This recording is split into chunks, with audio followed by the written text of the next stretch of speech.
Some of the first strokes of Donald Trump's presidential pen revived two oil pipelines President Obama had canceled. Keystone Pipeline. It was an opening move in a new doctrine of energy dominance that Trump says protects national security. For over 40 years, America was vulnerable to foreign regimes that used energy as an economic weapon. But new technology has transformed the United States from a major energy importer to a major exporter. And President Trump aims to take full advantage. He moved to open public lands to coal, oil, and natural gas exploration, to loosen regulations on energy production, and to scrap rules aimed at fighting climate change. That included undoing President Obama's rules on greenhouse gas emissions from power plants. Perhaps no single regulation threatens our miners, energy workers, and companies more than this crushing attack on American industry. Yet critics note that most states are on track to meet the regulation's goals and have not crushed their industries. And when Trump said he would withdraw from the Paris Climate Agreement, they say he misrepresented what it does. This agreement is less about the climate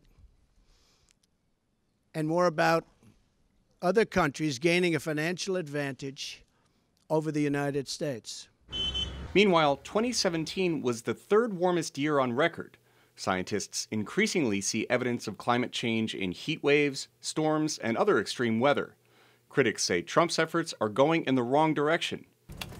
Nicholas Bianco at the World Resources Institute notes that many of the administration's rollbacks are being challenged in court. Now, they haven't succeeded yet, and we can expect over the next year to see pushback. Pushback from cities, states, and businesses, for instance. Former New York City Mayor Michael Bloomberg co-chairs a group of them, representing roughly half the U.S. economy, who have pledged that the U.S. will meet its greenhouse gas targets in spite of Trump. Americans don't need Washington to meet our Paris commitment, and Americans are not going to let Washington stand in the way of fulfilling it. And cutting emissions is getting cheaper as the cost of wind and solar power continue to plummet. Renewables now challenge fossil fuels in some parts of the country. Meanwhile, the legal fights are set to begin over Trump's efforts to undo climate regulations, says Nicholas Bianco. This next year and the year that follows are going to be very telling in terms of how successful they are rolling back these standards, getting their efforts through the courts. The new year begins with a new fight over offshore drilling. Trump wants more. Coastal state governors do not want to risk oil spills. As the second year of the Trump presidency begins, conflicts over climate policy show no signs of slowing down.